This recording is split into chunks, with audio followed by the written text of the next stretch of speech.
हमारे सामने कई अइम्मे हरम आए। बैतुल मुक़द्दस के इमाम साहब महमूद अस्सय्याम साहब तशरीफ लाए थे। उन्होंने दारुल देवबंद की मस्जिद रशीद में तकरीर करते हुए कहा था कि मैं 55 से ज्यादा ममालिक का दौरा कर चुका हूं। मैं अफ्रीका के जंगलात में भी गया। अफ्रीका के जंगलात में कहीं हमने गाड़ी रोककर किसी मकतब को देखा जो झोंपड़े में या पहाड़ की गार में छोटे छोटे बच्चों को लेकर अगर कुरान करीम पढ़ा रहा है, हमने उससे आगे पढ़ करके पूछा कि तेरा इस्लामी तालीमी रिश्ता किससे है, तो वो एक कहने में फख्र महसूस करता हुआ दिखाई दिया कि मेरा तालीमी रिश्ता देवबंद से जुड़ता है। मुसलमानों में डॉक्टर तो हुए, कुरान और हदीस से नावाकिफ, हलाल और हराम से नावाकिफ, इंजीनियर तो हुए, हलाल और हराम से नावाकिफ, पायलट्स हुए लेकिन हलाल और हराम से नावाकिफ, साइंसदान हुए, हलाल और हराम से नावाकिफ।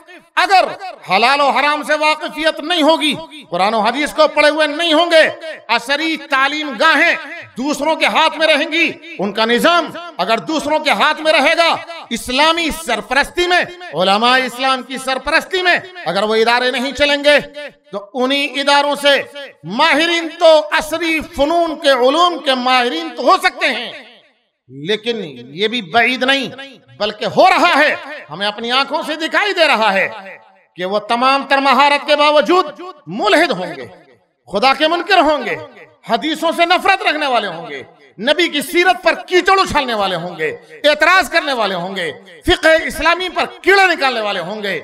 हज़रत सदर इजलास अकाबिर उलमाए किराम, बुजुर्गान दीन और नौजवान भाइयों,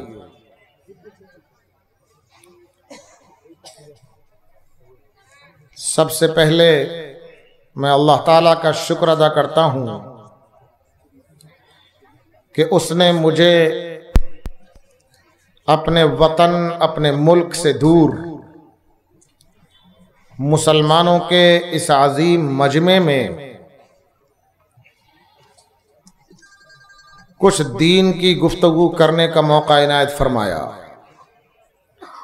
फिर मैं हज़रत मोहतमीम साहब और इस जलसे को मुनाकिद करने वाले अहबाब, मरकज़ फैज़ुल कुरान के मुंतज़मीन का शुक्र अदा करता हूँ कि उनकी दावत पर मुझे यहाँ हाज़री का शर्फ हासिल हुआ और इतने अकाबिर उलमा की मौजूदगी में मुझे खिताब कहाँ कह सकता हूँ, मैं तकरीर कहाँ कह सकता हूँ, इन अकाबिर उलमा की मौजूदगी में मुझे अपना सबक सुनाने का मौका मिला। हक़ ये है कि मैं इन अकाबिर उलमा की खिदमत में कोई गुजारिश करने के लायक कतई नहीं हूँ। मैं अपने इन भाइयों की खिदमत में अर्ज़गुज़ार हूँ कि जो मेरे सामने तशरीफ़ फरमा है, और ये जो अकाबिर उलमाए किराम, जिनमें कई हज़रात खुद बराह रास्त दारुल देवबंद के फैज़ याफ्ता हैं, मैं ये कह सकता हूँ कि मैंने जिस माँ की छाती से इल्म का दूध पिया है, उसी माँ की छाती से दूध पीने वाले मेरे माँ शरीक भाई यहाँ स्टेज पर मौजूद हैं। मैं उनसे इस उम्मीद के साथ आगे बात बढ़ाता हूँ कि अगर कोई बात गलत हो जाएगी और ज़बान से अगर कोई लग़ज़िश हो गई, इंसान से गलती होती रहती है, तो वो मेरी इस्लाह फरमा देंगे इंशाअल्लाह। मेरे अज़ीज़ों और बुज़ुर्गों, मुझे हुक्म हुआ है कि 15 मिनट तुझे कुछ कहना है, तो सिर्फ 15 मिनट में मैं कोशिश करूंगा कि मेरी बात पूरी हो जाए। मेरे अज़ीज़ों, हल्का सा 1-2 मिनट मैं आपको पीछे तारीख के झरोकों में ले चलता हूं। आपने हिंदुस्तान की तारीख पढ़ी होगी, ये याद रहे मैं हिंदुस्तान बोल रहा हूं तो मुत्तहिदा हिंदुस्तान, वो हिंदुस्तान के जिस वक्त में हिंदुस्तान, पाकिस्तान, बांग्लादेश सब एक थे, 3 हिस्सों में यह इलाका तकसीम नहीं हुआ था।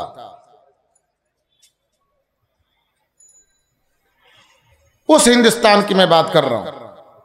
आपने मुत्तहिदा हिंदुस्तान की तारीख पढ़ी होगी। मुसलमानों की हुकूमत थी, मुगलिया दौर था। 1000 के करीब मसाजिद सिर्फ दिल्ली शहर के अंदर मौजूद थे। लेकिन अचानक अल्लाह तबारक व तआला की तरफ से आजमाइश शुरू होती है और हिंदुस्तान पर अंग्रेजों का नापाक कब्जा हो जाता है। मैं बात को फैलाऊंगा नहीं, मुख्तसर सी बात करूंगा। एक मखसूस पॉइंट पर मैं आपको ले जाना चाहता हूं। अंग्रेजों का कब्जा हो गया, लेकिन हमारे उलमा और अकाबिर और असलाफ चैन से ना बैठे। उन्होंने जिहाद का फतवा जारी कर दिया। जगह जगह हिंदुस्तान के अंदर जिहाद के मार्के कायम हो गए। हज़रत शाह अब्दुल अजीज रहमतुल्लाह अलैह ने सबसे पहले फतवा जारी कर दिया। अंग्रेजों के उलमाए किराम की क़यादत में मुसलमानाने हिंद ने, मैं फिर कह दूं, हिंद से मुराद मुत्तहिदा हिंदुस्तान, मुसलमानाने हिंद ने अंग्रेज के दांत खट्टे कर दिए। वो ये सोचने पर मजबूर हुए कि हिंदुस्तान में हमारी हुकूमत की मजबूती कैसे होगी। मीटिंग तलब की। आपके बंगाल के अंदर जब सूबा बंगाला एक था, कलकत्ते में मीटिंग हुई।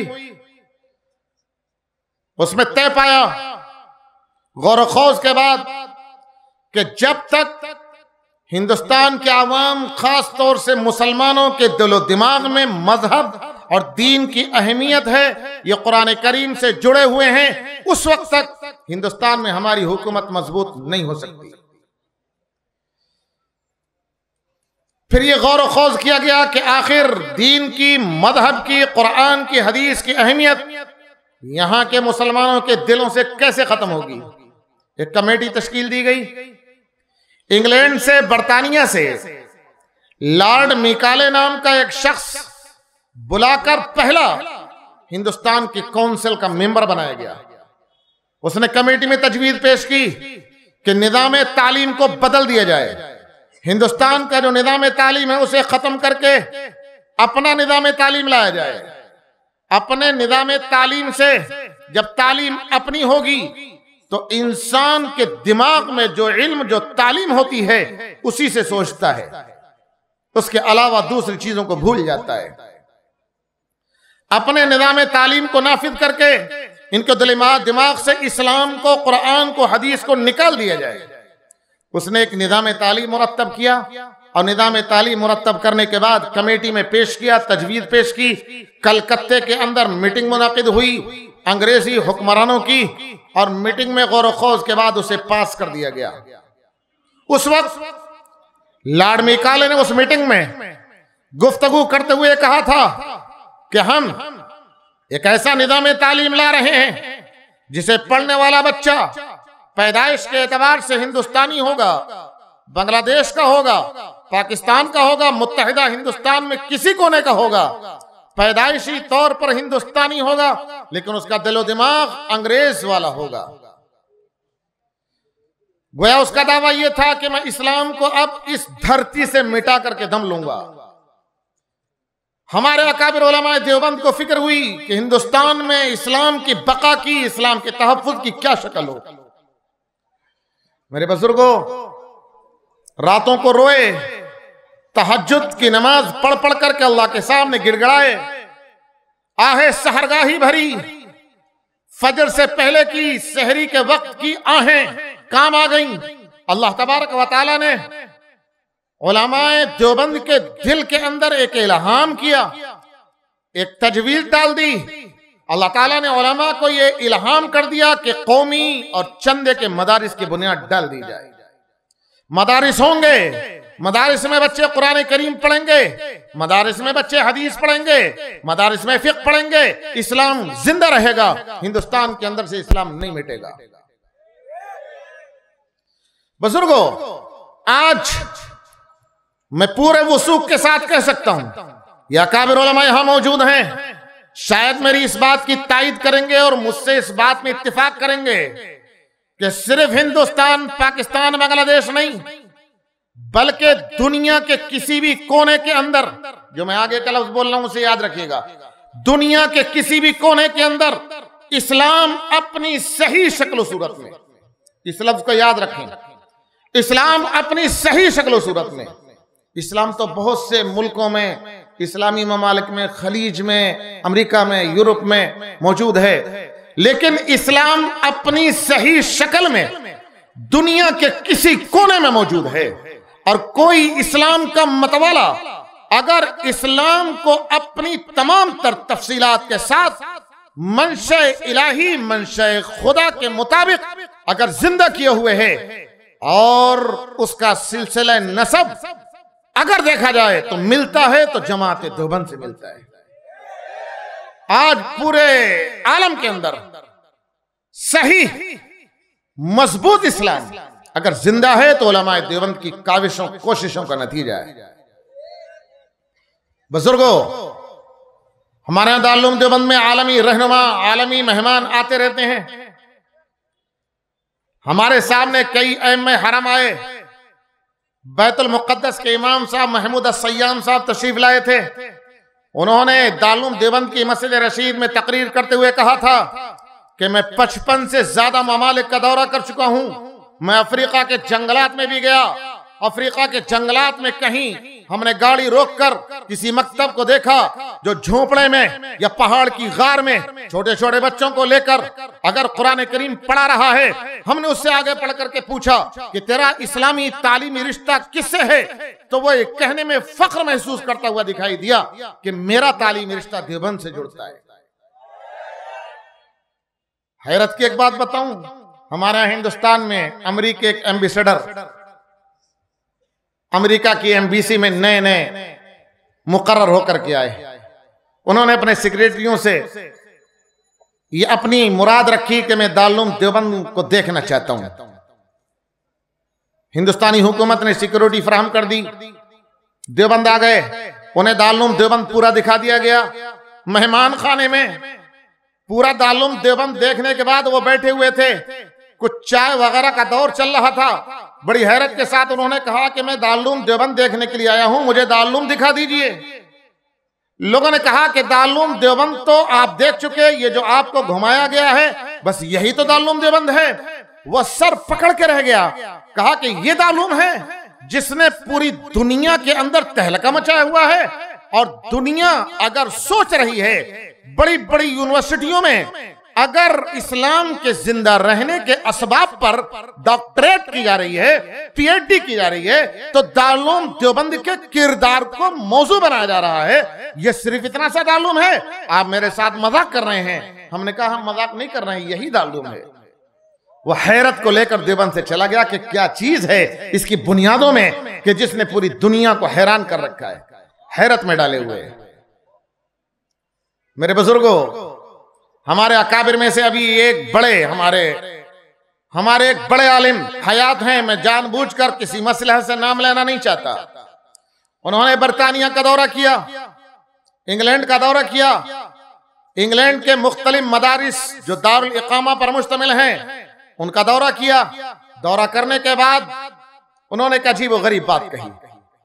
उन्होंने अपने मजमून में लिखा और ज़बानी भी लोगों से बात करते हुए कहा कि काश मुझे इंग्लैंड में किसी चौराहे पर लॉर्ड मैकाले का मुजस्समा खड़ा हुआ मिल जाता तो मैं उसकी पेशानी पर लिख जाता कि ओ लॉर्ड मैकाले, तू हिंदुस्तान से इस्लाम को मिटाने के लिए गया था। हिंदुस्तान से इस्लाम मिटाना तो दूर की बात, ये देख हमने तेरे घर में आकर, तेरी बरतानिया में आकर, तेरे इंग्लैंड में आकर, तेरे ऑक्सफोर्ड शहर के अंदर, तेरी यूनिवर्सिटियों के अंदर और तेरे शहर में आकर के हमने इस्लाम के किले और मदारिस कायम कर दिए। तू अपने मुल्क से भी इस्लाम को खत्म नहीं कर पाएगा। ये उलमा देवबंद की कुर्बानियां हैं। मुझे खुशी है कि उसी देवबंद से ताल्लुक रखने वाले के इदारे की इस महफिल के अंदर मैं आज शरीक हूं। एक बात और अर्ज करूंगा, उसके बाद मैं अपनी बात में खत्म कर दूंगा इंशाअल्लाह। 10 मिनट मेरे तकरीर को हो चुके हैं, मुझे 15 मिनट का वक्त दिया गया है। एक बात मैं अर्ज करूंगा, मैंने एक हदीस शरीफ पढ़ी है। हदीस शरीफ के अंदर यह कहा गया है अल इल्मु सलासा, इल्म तीन है। आयतुम मुहकमा, कुरान करीम की मजबूत शक व शुबे से पाक आयात का इल्म। व सुन्नतुन कायमा, नबी अकरम सल्लल्लाहु अलैहि वसल्लम से साबित शुदा सुन्नत, उसका इल्म। व फरीदतुन आदिला, आदिल और मुत्तकी उलमा के कुरान और हदीस को सामने रखकर बयान किए हुए मसाइल का इल्म। ये तीन इल्म है। नबी अकरम सल्लल्लाहु अलैहि वसल्लम ने फरमाया कुरान का इल्म, सुन्नत का इल्म, मसाइल का इल्म, हलाल और हराम का इल्म। दूसरे तरीके पर मैं कह सकता हूँ फरीदतुन आदिला की मुख्तलिफ तशरीहात की गई हैं, ये उलमा जानते हैं। लेकिन मैं जो समझता हूँ वो मैं कह रहा हूँ कि फरीदतुन आदिला का मतलब है फिक्ह इस्लामी, और हलाल और हराम अपनी जिंदगी से मुताल्लिक मसाइल। नबी ने फरमाया ये तीन इल्म उम्मत के हर फर्द को हासिल करने हैं। उलमा देवबंद ने तय कर रखा है कि उम्मत का कोई फर्द, चाहे बच्चा हो, चाहे जवान हो, चाहे बूढ़ा हो, उम्मत का कोई फर्द कुरान करीम की तालीम से महरूम न रहे, सुन्नतों के इल्म से नावाकिफ न रहे, हलाल और हराम के मसाइल से नावाकिफ न रहे।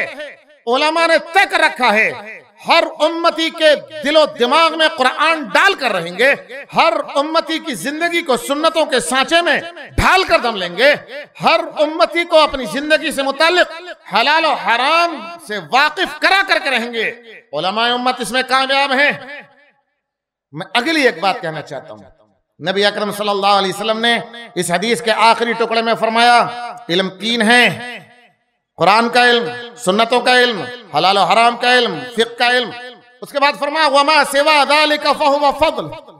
मुहद्दिसीन की मुख्तलिफ तशरीहात के मुताबिक इसकी एक तशरीह ये की गई है वमा सिवा ज़ालिका फहुव फ़ज़्ल, जो उलूम इन तीन के अलावा हैं, जो फुनून, जो उलूम, जो हुनर इन तीन के अलावा है, फहुव फ़ज़्ल, तो फजीलत की चीज है। कौन मना करता है?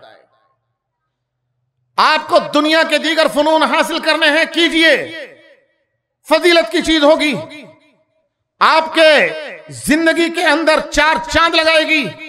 लेकिन कोई फन हासिल करें, दुनिया का कोई इल्म हासिल करें, कुरान की बुनियादी तालीम से महरूम ना रहे, सुन्नतों से महरूम ना रहे, हलाल और हराम से नावाकिफ ना रहे। अगर आप इंजीनियर बनना चाहते हैं बनिए, बल्कि मैं कहता हूं हमारे अकाबिर कहते हैं आगे बढ़कर कि उम्मत को इस वक्त और हमेशा से माहिर स्पेशलिस्ट डॉक्टर्स की जरूरत है, उम्मत को शानदार लॉयर्स की जरूरत है, उम्मत को इंजीनियर्स की भी जरूरत है। जिंदगी के हर शोबे से, हर डिपार्टमेंट से ताल्लुक रखने वाले माहिरीन की, साइंसदानों की, कंप्यूटर ऑपरेटर की, हवाई जहाज के पायलटों की, हर शोबे के, हर डिपार्टमेंट के माहिरीन की जरूरत है। लेकिन याद रहे उलमाए देवबंद का यह नजरिया है, इंजीनियर हो तो, डॉक्टर हो तो, लॉयर हो तो, जिंदगी के किसी शोबे से और आसरी फन से ताल्लुक रखने वाला इंसान हो, कुरान की तालीम से, दीन की बुनियादी तालीम से, सुन्नतों से, मसाइल से, हलाल और हराम से अपनी जिंदगी से ताल्लुक रखने वाले, हलाल और हराम से नावाकिफ ना रहे। डॉक्टर हो, कुरान पढ़ना जानता हो, डॉक्टर हो, सुन्नतों को जानता हो, डॉक्टर हो, हलाल और हराम से वाकिफ हो, इंजीनियर हो, कोई भी हो, इस्लाम की बुनियादी तालीम से महरूम ना हो। बुजुर्गों, जरा तवज्जो चाहता हूं, थोड़ी सी 2 मिनट की और, मेरे 15 मिनट पूरे होने वाले हैं। 15 मिनट के पूरे होने में तो वैसे सिर्फ 2 मिनट रह गए हैं, लेकिन मैं 2 मिनट की और भीख मांग लूंगा। मुसलमानों का काम, उलमा का काम तो भीख से ही, चंदे से ही चलता है, चल जाएगा इंशाअल्लाह। मैं अर्ज करना चाहता हूं कि मैंने ये कहा उम्मत को असरी उलूम के माहिरीन की जिंदगी के हर शोबे से ताल्लुक रखने वाले अफराद की जरूरत है। फिर मैंने साथ में यह भी कहा है कि कुरान, हदीस, हलाल और हराम से वाकिफ हों वो लोग।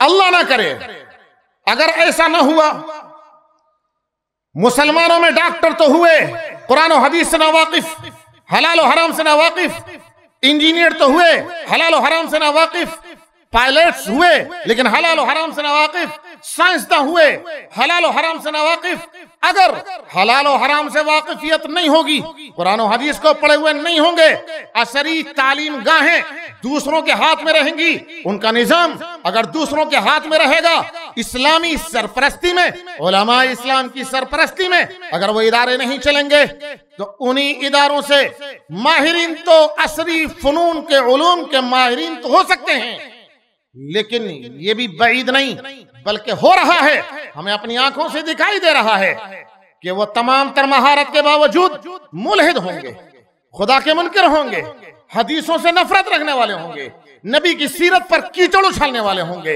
एतराज करने वाले होंगे, फिक़्ह इस्लामी पर कीड़े निकालने वाले होंगे। उलमाए उम्मत की इस वक्त में जिम्मेदारी बन जाती है, उलमाए उम्मत की इस वक्त में जिम्मेदारी बन जाती है कि असरी इदारों को अपनी निगरानी में कायम करें, करवाएं।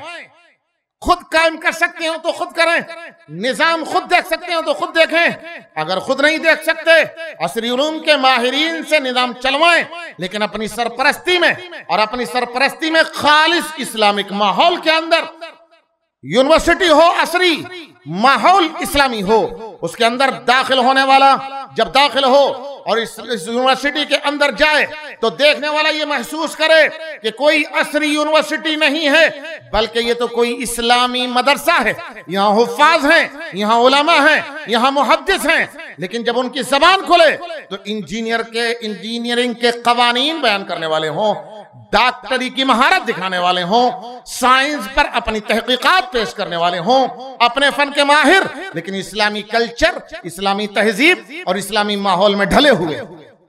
वक्त है इस वक्त कि उलमाए किराम अपनी जिम्मेदारियों को समझें और आगे बढ़ें और इस मैदान के अंदर भी कदम बढ़ाएं। निजाम दूसरों के हाथों में रहेगा, कौम अपनी होगी, कौम अपनी होगी, नौजवान अपने होंगे, निजाम लाड मिकाले का होगा, माहौल लाड मिकाले का होगा, माहौल यूरोप का होगा, माहौल अमेरिका का होगा, तो फिर जहन और दिमाग से लाड मिकाले के ख्वाब की ताबीर पूरी होगी। फिर हम देखेंगे कि मेहदवियत के दावा करने वाले के पीछे पढ़े लिखों की भीड़ चली जा रही है। फिर हमें यह भी देखने को मिलेगा कि खुदा का इनकार करने वाले मुल्हिदीन मौजूद हैं। यूनिवर्सिटियों में पढ़ने वाले हमारे नौजवान इस्लामी मसाइल, सीरत, कुरान और हदीस के उलूम और फनून के बारे में शुकूक शुबहात में मुब्तला हो रहे हैं, तशकीक डाली जा रही है, उनके दिलो दिमाग में शुकूक और शुबहात पैदा किए जा रहे हैं। अगर हमने अभी से इन नौजवानों को न थामा तो हमारे घरों में पलने बढ़ने वाले बच्चे ये दूसरों के तहजीब और कल्चर की नशर इशात करने वाले होंगे, बल्कि हो रहे हैं। जिन ममालिक के अंदर इंतजाम नहीं है वो हो रहे हैं। और मैं याद कर दूंगा आखिर में, यहां उलमा की मौजूदगी में पूरी जिम्मेदारी के साथ कि उलमाए देवबंद के नजरिए के ऐन मुताबिक जो हमने दारुल देवबंद की रुदादें पढ़ी हैं, और हमारे यहाँ दारुल देवबंद में मुहाफिज खाने में इब्तिदाई दौर की रुदादें रखी हैं, उलमा को मालूम होगा एक तरफ देवबंद में मौलाना मोहम्मद कासिम नानोतवी रहमतुल्लाह अलैह ने दारुल देवबंद को कायम किया था, दूसरी तरफ सर सैयद अहमद खान ने हिंदुस्तान के अलीगढ़ के अंदर अलीगढ़ मुस्लिम यूनिवर्सिटी का क़याम किया था। मैं एक बात मैं फिर कहूं, पूरी जिम्मेदारी के साथ कहना चाहता हूं, तवज्जो से सुने। न मौलाना कासिम नानोतवी सर सैयद अहमद खां के अलीगढ़ के यूनिवर्सिटी के बुनियाद के मुखालिफ थे, न सर सैयद अहमद खां का दिमाग इस्लामी तालीमात को हासिल करने का मुखालिफ था। हमारा सर सैयद अहमद खां से जो भी इख्तिलाफ रहा वो इस्लामी नजरियात को लेकर, उनके नजरियात को छोड़ थे, हमारे नजरियात को छोड़ थे, वो अपने तफरुदात में पड़े हुए थे, मौजिज़ात का वो इनकार कर रहे थे, नेचरियत के दिलदादा थे, मादियत के दिलदादा थे। नेचरियत और मादियत से ऊपर उठकर वही के जरिए से जो बातें बताई गई थी वो उसे तस्लीम नहीं कर रहे थे। इसमें हमारा उनका इख्तिलाफ रहा, लेकिन यूनिवर्सिटी की तालीम के मुखालिफ हम कभी नहीं रहे। हमारे दारुल देवबंद की रुदात में लिखा हुआ है, हजरत मौलाना मोहम्मद कासिम नानोतवी रहमतुल्लाह अलैह ने जलसे दस्तारबंदी में, दारुल देवबंद के जलसे दस्तारबंदी में खिताब करते हुए कहा था कि अगर दारुल देवबंद के फुदला अलीगढ़ जाएं और अलीगढ़ जाकर के बकदरे जरूरत असरी उलूम को हासिल कर लें तो उनकी जिंदगी के अंदर ये तरक्की का जीना बनेगा और उनकी जिंदगी में मजीद 4 चांद लग जाएंगे। दूसरी तरफ अलीगढ़ यूनिवर्सिटी के शूरा के मेंबर कहिए या सरपरस्त कहिए, साहबजादा आफ्ताब अहमद खान दारूल देवबंद के जलसे दस्तारबंदी में आए। उन्होंने तजवीज पेश की कि हम ये चाहते हैं कि हमारे अलीगढ़ में जो लोग असरी उलूम हासिल किए हुए हैं और कर चुके हैं वो 1-2 साल देवबंद में आकर के लगाएं, जिससे कि उनका दिलो दिमाग मजहबी रंग में ढला रहे और ढल सके। उस वक्त दारूल देवबंद के इंतजामिया ने यह कहा था, अगर आप ऐसा करते हैं और दारूल देवबंद में अलीगढ़ के फुज़ला अगर आते हैं तो हम दारूल देवबंद के अंदर उनके लिए खुसूसी इंतजाम करेंगे और उनके तालीम का इंतजाम करेंगे। ये कोई कम हैरत की बात है कि हजरत मौलाना कासिम नवाज़ी रहमतुल्लाह अलैह के दामाद मौलाना अब्दुल्ला साहब अलीगढ़ मुस्लिम यूनिवर्सिटी के अंदर शोबा दीनियात के पहले सदर मुंतखब होते हैं। कहाँ इख्तिलाफ है, कहाँ दूरियां हैं? जो ये कहते हैं कि उलमाए देवबंद असरी उलूम की मुखालफत करते हैं, गलती पर है। अपने जहन को उन्हें साफ कर लेना चाहिए। बहरहाल मैं ये एक पैगाम देना चाहता था कि इस वक्त में असरी तालीम याफ्ता तबके में जाना होता है, उन्हें देखना होता है, उनके अहवाल सुनने को मिलते हैं, उनसे गुफ्तगू का मौका मिलता है। हम ये महसूस करते हैं कि इस्लामी माहौल में उनकी तालीम न होने की वजह से इस्लाम के बारे में वो शुकूक व शुबहात में भी कुछ ना कुछ मुब्तला हो रहे हैं। उनके जहन के अंदर शक वाक़ हो रहा है, वो इस्लामियात से कुछ ना कुछ दूर होते चले जाते हैं। मुझे उम्मीद है कि मेरे अहबाब जो यहाँ बैठे हैं, अगर मेरी कोई बात गलत है तो मेरी इस्लाह फरमा देंगे, और अगर कोई बात सही है तो इंशाअल्लाह खुद भी मुतवज्जे होंगे, लोगों को इस तरह मुतवज्जे करेंगे। और ख़ास तौर से नौजवान फुज़ला जिनकी दस्तारबंदी अभी की गई है, ये गौर खोज करेंगे और अपने अकाबिर की सरपरस्ती में कदम आगे बढ़ाएंगे। अल्लाह तबारक व तआला इस मजलिस को, इस इदारे को, इस इदारे के असातिज़ा को, इस इदारे के मुंतज़मीन को और इसके मुआविनीन को कबूल फरमाए। इनकी उम्र में, इनके इल्म में, इनके अमल में, इनकी इज्जत में, इनकी आफियत में बरकत अता फरमाए। व आखिरु दावाना अनिल हम्दुलिल्लाहि रब्बिल आलमीन।